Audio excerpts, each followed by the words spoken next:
Pronto, galera. Final de dia. Mais um dia aí no rancho. Tomando conta aí das princesas. Hoje é o segundo dia delas aí. Esse aí é o cabra danado, olha. Esse cabra aí que você tá vendo aqui no vídeo, olha. É o famoso galego.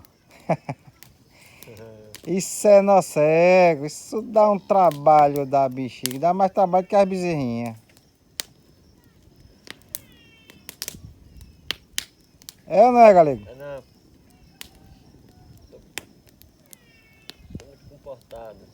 Tô ligado. Cabra sem vergonha.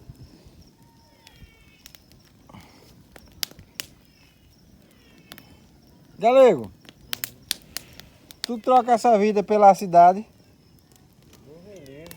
Hã? Não, não. Se deram só pra passear. E aqui?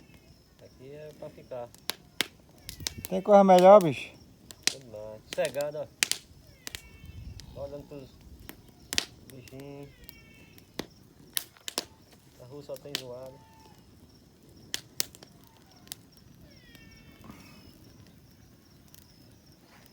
Amanhã chega os coxos.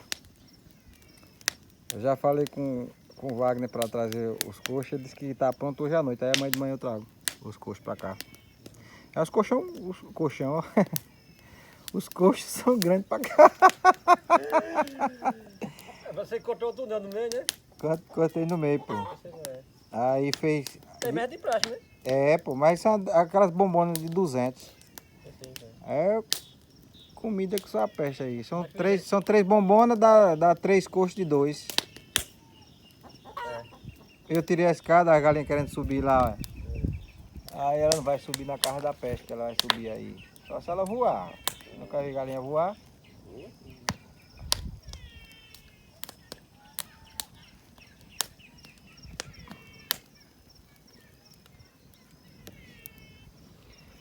Pessoal, finalizamos mais um dia aí. Finalizamos mais um vídeo. Eu peço a vocês aí que nos ajudem a crescer aí nosso canal. Quem puder dar uma curtida, melhor ainda se compartilhar e se inscrever no nosso canal. Valeu, galera! Brevemente voltamos aí com mais aventuras aí. Grande abraço e uma ótima noite, dia, tarde a todos. Não é não, galego? Isso, muito bem. Manda um tchau aí pra galera do YouTube. É. Vai mandar não, galego? Não, não conheço não. Conhece não o YouTube? Não.